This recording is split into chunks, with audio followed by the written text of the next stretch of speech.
सेवादार को कहने लगे, जा सेवादार जा सिखा, एक मोहर ले आ, स्याही ले आ और कागज लेकर आ।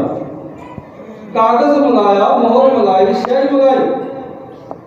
कहे मोहर सलाहुद्दीन के हाथ में पकड़ा। सलाहुद्दीन ने जब मोहर पकड़ी, कहने लगे मोहर के अक्षर देखो सलाहुद्दीन कैसे हैं। कहने लगा उल्टे हैं। कहने लगा अब स्याही पे लगा। इस मोहर पे स्याही लगा। जब स्याही का ठप्पा लगा, कहने अब ये ठप्पा जो है, ये मोहर जो है कागज पर लगा। जब कागज पर लगाए, मोहर लगाई, तो अक्षर क्या थे? सीधे हो गए।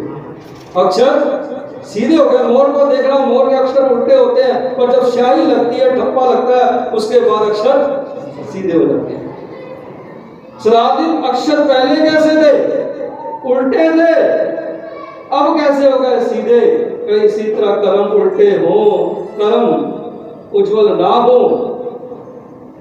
पाप हो, अवगुण हो जीवन में, आत्मा पाप के बोझ तले दबी हो, अगर मिटाना चाहता उस पाप को, अवगुण को, कोई सिख आके गुरु के चरणों में माथा टेक दे, नतमस्तक हो जाए, उसके पाप भी मिट जाते हैं, गुनाह भी मिट जाते हैं, अवगुण भी मिट जाते हैं। सलाहुद्दीन को यह सिद्धांत दिया। अब प्यारो, सत्संग के कर्मों से बख्शिश भी मिलती है, कृपा से मिली भी है। एक साखी आपने मां सुलखनी की सुनी होगी। एक साखी बाल गोविंद राय के जीवन में आती है, रानी मैणी फतेहचंद जी। और तीसरी साखी आती है पटना साहिब की धरती पे, बाल लीला पुस्तक लिखी है भाई वीर सिंह ने। उन्होंने इस घटना को लिखा, भाई वीर सिंह ने।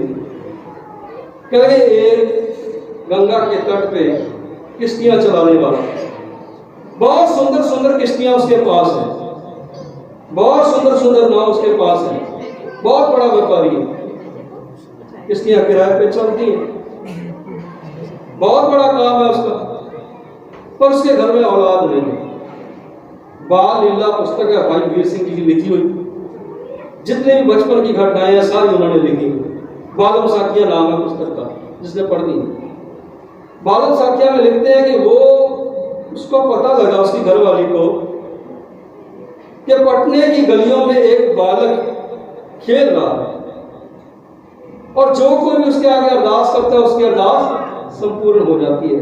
बालक के गुप्त एक बालक साहब जी का घर में पहुंच गई, माता जी को जाके कहा कि हमारे घर में औलाद नहीं, हमारे घर में पुत्र नहीं, खाने के लिए भगवान ने बहुत कुछ दिया है, बहुत किश्तियां हैं हमारे पास, बहुत बड़ा व्यापार है, पर भोगने वाला कोई नहीं।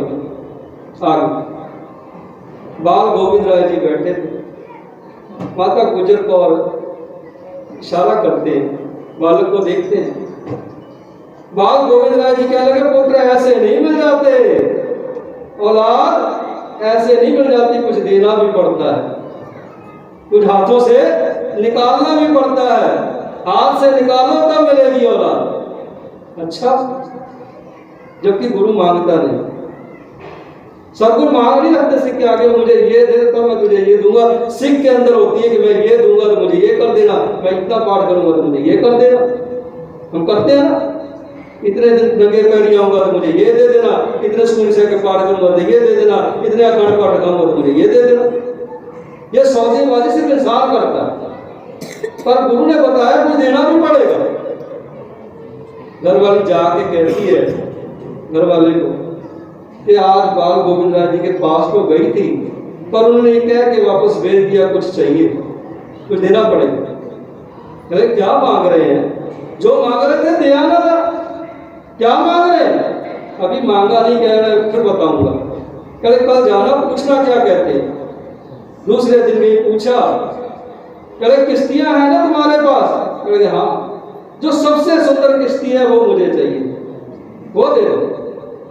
घरवाली ने जाके जब कहा, कहे सब कुछ दिया हुआ तो गोविंद का ही है, अगर गोविंद ने मांगा है तो सब कुछ दे दे, सारी किश्तियां दे दूंगा, सारा व्यापार दे दूंगा, सिर्फ बख्शिश कर दो, बख्शिश मिल जाए। फिर उसने बख्शिश की और उसके घर में पुत्र हुआ। सतगुरु की नजर इनायत हुई, औलाद मिली, तो दूसरी तरफ सतगुरु कहते नर पट्टी जे करे सुल्ताना कहा कराएगा। ये कह के क्षमा चाहूंगा, सुल्ताना कहा कराएगा कि सुल्तान को भी घास काटने पर लगा देता है अगर वो अपनी आई पे आ जाए, अपनी नजर खींच ले। अब देखिए बहादुर शाह जिसको बख्शिश मिली गुरु के दर से, बख्शिश गुरु के दर से मिली, ताजो तखत गुरु के दर से मिला। बहादुर शाह जब तखत चाहता था गुरु गोबिंद सिंह जी के पास आया, कृपा हुई तो गुरु गोबिंद सिंह महाराज जी ने एक बात कही, बहादुर शाह तख्तो ताज तो गुरु नानक के घर से मिल जाएगा, मिलेगा, पर एक बात याद रखनी, मुझे 4 आदमी चाहिए जब तुझे तख्तो ताज मिल जाए। सतगुरु जी कौन से 4 आदमी चाहिए आपको? कहले पहले तो मुझे वो वजीर खां चाहिए जिसने छोटे छोटे साहबजादों को दीवार में चिन्हने का हुक्म दिया, मुझे वो चाहिए। दूसरा कौन सा चाहिए? कहले 2 आदमी वो चाहिए जिन्होंने मेरे बेटों को नीहों में चिन दिया, शासन वेग और बाशल वेग। मुझे जल्लाद चाहिए जिन्होंने मेरे बच्चों के तड़पते हुए बच्चों को जब जमीन पे गिरे तो उनकी सारा जो थी उन्होंने काट दी थी, घुट्टे रखकर उनके सीने पर। वो 2 आदमी मुझे चाहिए। तीसरा कौन सा चाहिए? कि पीर बुद्धू शाह ने मेरी सेवा की, अपने पुत्र तक कुर्बान कर दिए, और उस पीर बुद्धू शाह को मौत के घाट उतारने वाला भी मुझे चाहिए। ये 4 इंसान चाहिए। जब तुझे गद्दी मिल जाए तो ये 4 इंसान मुझे दे देना। क्या लगा? ठीक है, वादा कर ली। हम भी वादा करते हैं ना, सतगुरु जी ये देना तो ये दे देंगे। हम भी मुराद मांगते हैं ना, मन्नत मांगते हैं, और जब मिल जाता तो कई बार मन्नत पूरी कर देते हैं, नहीं तो नहीं करते, भूल जाते हैं। इसका वादा किया, जब समय आया बहादुर शाह तखत पे बैठा, बहादुर शाह भूल गया। सतगुरु जी कहने कोई नहीं, आज तखत पे बैठा, नया नया तखत है, चल 2-4 महीने में याद आ जाएगा। सतगुरु इंतजार करते रहे। आगरे में मुलाकात जब हुई 2-4 महीने बाद, कहले बहादुर शाह उन्हें कोई वादा किया था, तख्तो ताज मिल गया? कहता हाँ मिल गया। कुछ वादा किया था? कौन सा वादा सतगुरु? सतगुरु ने वादा याद कराया, कहेंगे 4 इंसान, मैंने 4 इंसान तुझे कहे थे मुझे देने। कहले हाँ वादा याद। अपने एहलकारों से सलाह की, अपने दरबारियों से सलाह की कि 4 आदमी मैं दे दूं। सतगुरु जी मांग रहे हैं, कहले ना, अगर तूने 4 आदमी ये दे दिए तो इस्लाम कौम तेरे खिलाफ हो जाएगी, इस्लाम कौम खिलाफ हो जाएगी, फिर क्या करूं? तख्तो ताज भी जा सकता है, मैं ऐसा कर कोई कीमती बेटा दे दे, सतगुरु शायद भूल जाएंगे। अब दुनिया का सबसे कीमती हीरा लेके गोदावरी के तट पर पहुंचा सतगुरु जी के पास। हजूर साहब जब सतगुरु जी के पास पहुंचा, सतगुरु जी को हीरा भेंट किया। सतगुरु जी हीरे को देख रहे, जानी जान। सतगुरु कहने लगे ये क्या है? ये क्या है? कल सबसे कीमती हीरा है सतगुरु जी, न हिंदुस्तान की सारी दौलत भी एक तरफ रख लो, ये हीरा एक तरफ एक बराबर है, इसकी कीमत ज्यादा है। हिंदुस्तान का तख्तो ताज भी इसके सामने कुछ नहीं है, दुनिया की कोई शय भी इसके सामने कुछ नहीं है, इतना कीमती है। सतगुरु जी ने वो हीरा पकड़ा और गोदावरी में फेंक दिया। जब फेंक दिया, कहने लगा इतना कीमती हीरा सारे हिंदुस्तान के तख्ता ताज भी बेच दूं, इस हीरे की कीमत मैं नहीं लगा सकता, आपने फेंक दिया इतना कीमती हीरा। हाथ पकड़ा, आ भाई बहादुर शाह चल। बहादुर शाह को गोदावरी के तट पर ले गए। कहने लगे बहादुर शाह नजर मार गोदावरी में। जब नजर मारी तो देखा हीरों से भरी पड़ी है, रत्नों से भरी पड़ी है। कहने सतगुरु जी इतने रत्न, इतने कीमती पदार्थ, मैं तो समझता था कि एक हीरा मेरे पास है, मैं अपने आप को बहुत कीमती समझ रहा था, मूल्यवान समझ रहा था। जहाँ तो हीरे भरे पड़े हैं, मुझे तो अपने हीरे की पहचान भी नहीं कि कौन सा हीरा मिला है। क्या पहचान ले? नहीं पहचानता है। क्या सतगुरु जी इतना कीमती आपके पास हीरे हैं, रत्न है, आप देश को खरीद क्यों नहीं लेते? तख्तो ताज खरीद क्यों नहीं लेते?